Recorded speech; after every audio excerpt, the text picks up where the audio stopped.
دنیا کو ہلا کر رکھ دینے والا جھوٹ کا بے تاج بادشاہ کون؟ عمران اپنے مفادات کے لیے جھوٹ کو اوڑھنا بچھونا بنا چکا۔ حفیظ اللہ نیازی کا ہنگامہ خیز کالم نگار حفیظ اللہ نیازی نے ہر بار کی طرح اس مرتبہ بھی اپنے کالم میں PTI بالخصوص عمران خان کو آڑے ہاتھوں لے لیا۔ انہوں نے عمران خان کے ساتھ ساتھ سابق army chief general Qamar Javed Bajwa کو بھی تنقید کا نشانہ بنایا۔ بقول کالم نگار، پچھلے 10 سال کی کہانی جن کرداروں کے طوفان بدتمیزی سے جڑی ہے، ان میں جنرل باجوہ اور عمران سر فہرست ہیں۔ مملکت انہی کے جھوٹ کے قبضے میں ہے۔ حفیظ اللہ نیازی لکھتے ہیں کہ انہی نے تو ہوس سے اقتدار میں مادر وطن کی عزت پامال کر رکھی ہے۔ مملکت سرتا پا جھوٹ کی غلامی میں، عمران خان ہمراہ ناقابل تسخیر اور لا ینحل سوشل میڈیا جھوٹ بریگیڈ کی یلغار ہے۔ بدقسمتی سے عمران خان اپنے مفادات کے لیے جھوٹ کو اوڑھنا بچھونا بنا چکا۔ ماننے چاہنے والے جھوٹ کو ایمان کا حصہ بنا چکے۔ جھوٹ اور باہمی بد اعتمادی کی بیماری عرصہ دراز سے موجود آج پوری قوم متعدی مرض کے شکنجے میں ہے۔ کالم نگار نے ہٹلر کے پروپیگنڈا وزیر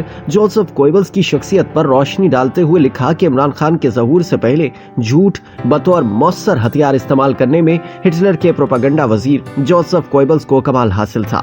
گوئبلز پرفیکشن کی حد تک ایک مثالی افسانوی شخصیت تھا۔ جرمنی کی بدترین شکست پر 30 اپریل 1945 کو ہٹلر نے اپنی جان لی تو گوئبلز نے بھی ایک دن بعد 1 مئی کو زہر کھا لیا۔ گوئبلز جھوٹ کا بے تاج بادشاہ تھا۔ جھوٹ کے بلبوتے پر ایک دنیا ہلا دی۔ ہٹلر کو اقتدار پر ایسے بٹھایا کہ دیوتا کا مقام ملا۔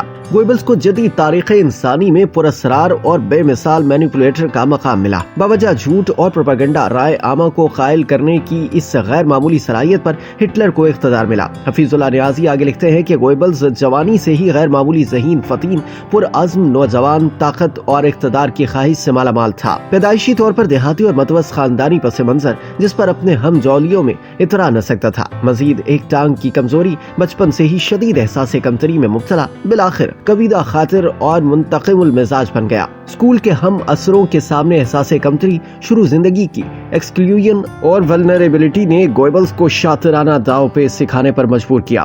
اپنے آپ کو برتر بنانے کے لیے طاقتور بننے کی اسکیمیں بنائیں اور سیاست میں آنے کی ٹھانی۔ متعصب جرمن نیشنلزم اور رومانوی آئیڈیلزم کو اپنایا تو اپنے آپ کو ہٹلر کے قریب پایا۔ چرب زبانی، جنونی ولولوں سے لوگوں کو اپنے حق میں قائل مائل، اکسانے، بھڑکانے، منافرت اور عدم برداشت عام کرنے میں آنن فانن بے مثال کامیابی ملی۔ ماہرین نفسیات کی متفقہ رائے کہ گوئبلز ایک غیر معمولی ماسٹر مینیپولیٹر تھا جس نے رائے عامہ کو بے رحمی سے جھوٹ پر قائل رکھا۔ گوئبلز کے نظریات اور مقاصد کی سچائی پر ایمان لوگوں کی زندگی کا حصہ بن گیا۔ ایسے مقام اور صورتحال میں نرگسیت، خود پسندی اور انانیت شخص میں رچ بس گئی۔ حصول طاقت اور لامحدود اثر و رسوخ اپنا پیدائشی حق جان چکا تھا۔ خلق خدا سے جذباتی وابستگی کا ڈھونگ رچانے والا، جھوٹوں کا انبوہ لگانے والا گوئبلز اب ایک شفاق بے رحم انسان بن چکا تھا جس کے لیے عوام الناس کے لیے ہمدردی جعلی بلکہ ناپید تھی۔ دوران اقتدار آزادی رائے عامہ یا بالخصوص مخالفین کی آزادی گوئبلز کی تضحیک تھی۔ باہمی منافرت، ڈرانا دھمکانا، مخالفین کو نیست و نابود کرنا،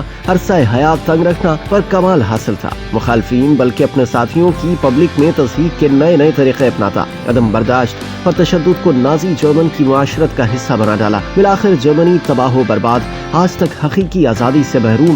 گوئبلز نے اپنی بیوی اور 6 بچوں کے ساتھ زہر کھا کر بھیانک انجام سے دوچار ہوا۔ گوئبلز کی جھوٹ بولنے کی غیر معمولی صلاحیت بیان کرنے اور اس کے بھیانک انجام کا تذکرہ کرنے کے بعد کالم نگار نے اپنی توپوں کا رخ دوبارہ عمران خان کی طرف کر دیا۔ حفیظ اللہ نیازی لکھتے ہیں کہ عمران خان کا ماضی پرتشدد دھرنوں، جلوسوں اور ریلیوں سے بھرپور، ہمیشہ جھوٹ کا سہارا لیا۔ 24 نومبر اسلام آباد پر چڑھائی کے لیے کس طرح کی اشتعال انگیز تقاریر نہ ہوئی۔ جب چڑھائی کی تو سر عام ہیوی مشینری، آنسو گیس، اسلحہ، کیلوں والے ڈنڈے کے ساتھ پرامن مظاہرہ سمجھ سے بالا تر تھا۔ ایمان کی حد تک یقین کہ ناکامی مقدر بنے گی، یقیناً تضحیک آمیز ناکامی مقدر بنی۔ ناکامی کی خفت مٹانے کے لیے آزمودہ ہتھیار جھوٹ استعمال میں لائے۔